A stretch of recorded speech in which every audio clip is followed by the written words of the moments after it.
สุขสบายดีFCทุกท่านทุกคนที่ติดตามกระเบิงเข้าส้มทางส่องปลาเมาเด้อคลิปวิดีโอนี่พบพ่อกันอยู่วัดคุ้มน้องแต่เนาะพี่น้องเนาะวัดคุ้มน้องแต่จุดประสงค์ปลาเมาออกมาเยี่ยมยามทำข่าวครูบาเกษรเนื่องจากว่าเพิ่นบ่สำบายพี่น้องเนาะเพิ่นบ่สำบายยังขาดเลือดก็เลยออกมาเยี่ยมมายามเพิ่น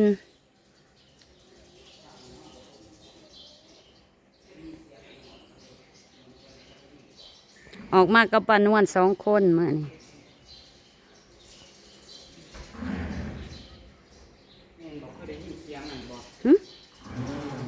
เสียงเพิ่นเฮ็ดอันนั้น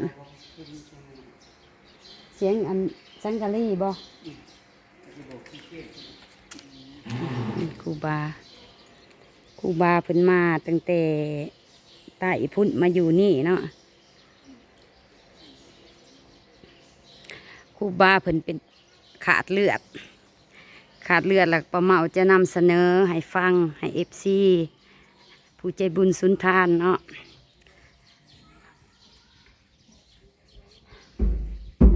แม่เขียวเสวย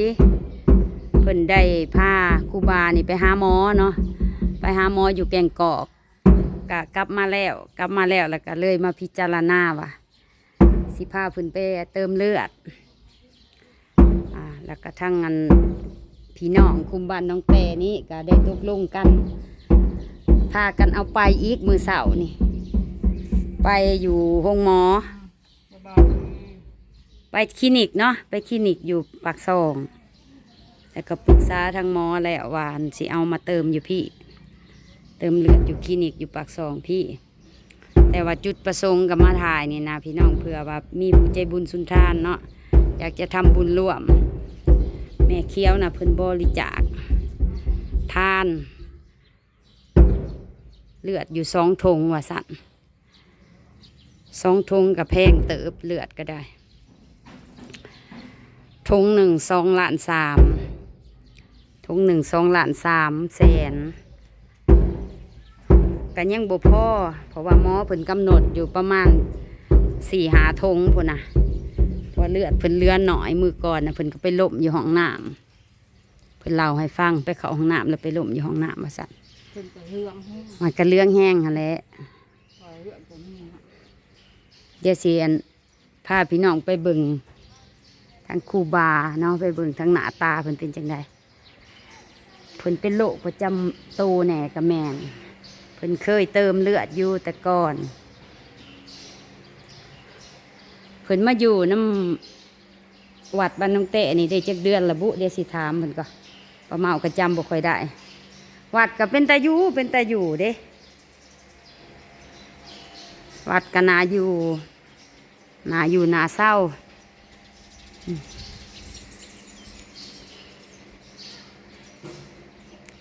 ถ้าตอนบ่ายๆเนาะตอนนี้กำลังแล่นเอาเลือดลงมาตั้งแต่แขวงสวรรค์พุ่นสีลงมาเมืองสองคอนหรือว่าปากซองนี่แหละพี่น้องจังที่ได้ขึ้นไป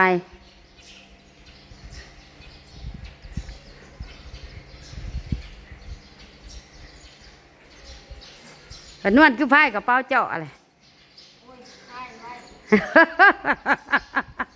ญาติโจรป่นใจบ่จังไพ่เป็นพวงอยู่ก็บ่มีเงินมีคำดอกพี่น้องไพ่กระตุกน้ำดื่มไข่อันเขากินหมาขึ้นมาเด้อวันนี้ป้าเมาสิพาบึงพาสมพาลมกันเนาะสนทนากับครูบาซะก่อนแต่FCเพิ่นสิได้เห็นหน้าเห็นตาเนาะคันเว้าบ่เห็นหน้านี่เพิ่นก็จักสินึกภาพบ่ออกว่าครูบาหน้าตาเป็นจังไดครูบาอาจารย์ก็หายากแต่คุมื้อนี่พี่น้องบ่อยากมีผู้บวชหาคนบวชยากและถ้าเพิ่นไปเติมเลือดนี่ก็จะไปนอนข้างคืนว่าซั่นจากสิตกลงกันจังใดบัดนี้เนาะเดี๋ยวจังติดตามชมตามคลิปเด้อพี่น้องเด้อ ลิปต่อไปแต่ว่าคลิปนี้นี่ออกมาเยี่ยมมายามเบิ่งส่วนปานวนออกมานำปานวนกะหาวดงได้อยากมา มาเลยเนาะ อืม เนี่ยคู่กันนะคู่ถือใจ เนี่ยคู่ถือใจ ใจ แม่เคี้ยวก็ถือใจว่าเนี่ยคู่สะอาดสะอาดดีว่าสันแม่เคี้ยวถือใจได้นี่จังว่าแม่เคี้ยวถือใจก็เลยอุปถัมภ์เอาเติมเลือดนี่ได้แต่2 ถุงยังบ่พอพี่น้องเนาะยังบ่เพียงพอนี่นี่ครูบาเพิ่นค่ะครูบากันยังหนุ่มอยู่อันอายุเท่าไรครูบา 43โอ้ 43 นึกว่า40ฮอด43เลย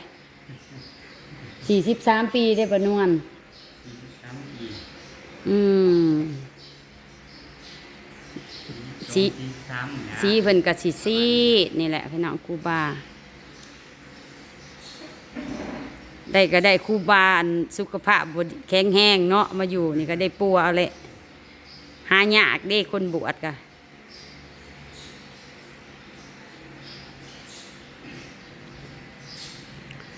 มาอยู่จักเดือนแหละครูบาก็น้อยก็ลงเลย เดือนปลายละ เดือนปลายบ่ เดือนปลายเดือนกับจังหวัดละประมาณนี้แหละ โดยเพิ่นสิเป็นคนทางใต้เด้อ เดือนปลายสิเขาซ้องเนี่ยอันล่างเนี่ยเพราะมาเด็กที่26 โดยมาวันที่26 อืม คันฮอดวันที่26นี่ก็เต็ม2 เดือนบ่ แม่น่ะ อ๋อโดย พอชื่อเต็มมือมากวันที่26 โดย อันนี้ประเมาสิเว้ารายละเอียดสู่ฟังเนาะ อืม สิได้เติมเลือดนะสิได้แต่2 ถุงแต่หมอเพิ่นกำหนดไว้นะ4-5 ถุงพุ่นแต่ว่าค่าใช้จ่ายผู้อุปถัมภ์เฮาบ่มี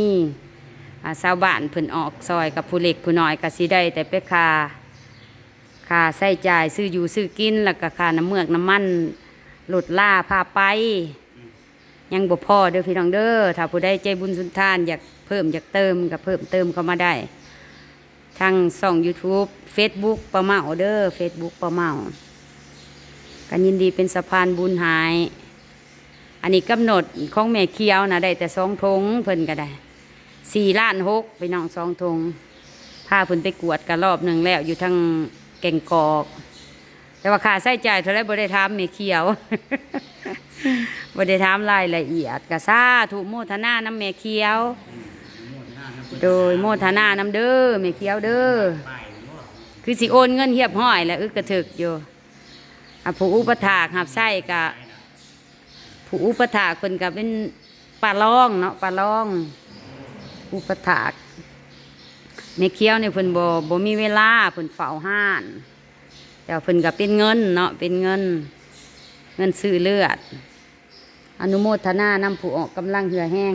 ผู้เสียสละเวลามาเผาครูบาอาจารย์ อุปถัมภ์คำสู้เขาปลาอาหารเบิดสุขุสุขคน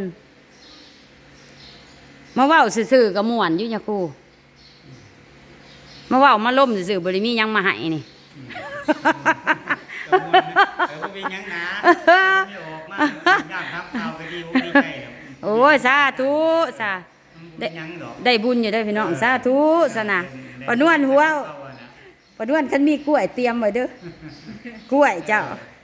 บอกว่าสิว่ามีของมาขอมาฝากมาด้วยความฮักความ โดย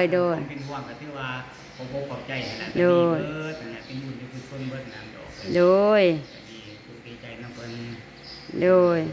ยุ่งแม่แหละเพื่อกันเพิ่นได้อุปถัมภ์คำสู้ของแม่ครูอาจารย์ โดย อนุโมทนาน้ำเพิ่นได้หลายนะเพิ่นกับน้ำสู้นั่นนะ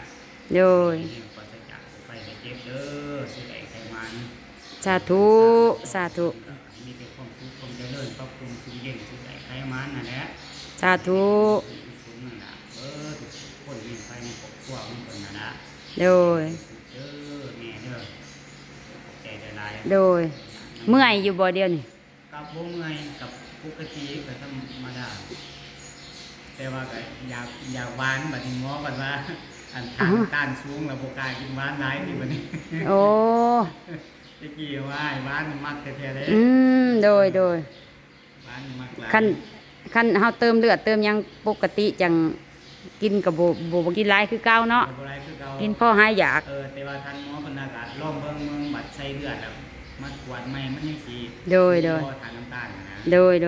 องมึงกลัวตะกี้ไปกวาดยังไงก็มี น้ำตาลก็ขึ้นสูงว่าซั่น ขาดทานน้ำตาลตะกี้ โดย ฉันมาในไลน์นี่เด้อยังไงกันเนี่ยว่าก็คือย่ำติดคาเดือดกันเนาะฉันวานไลน์แปลว่าอันทานน้ำตาลสูงใหม่ งดเลยเนาะบัดนี้ สีทุกใจ เด้อเอาคลิปนี้ก็ยาวเลยเนาะพี่น้องเนาะป้าเมาจะจบไว้สำนี้ก่อนอนุโมทนานำแม่แลหรือว่าแม่ใหญ่เขียว แล้วก็เบิดสุขุสุขคนออกต้นญาติโยมเบิดสุขคน พี่น้องบ้านน้องแต้โดย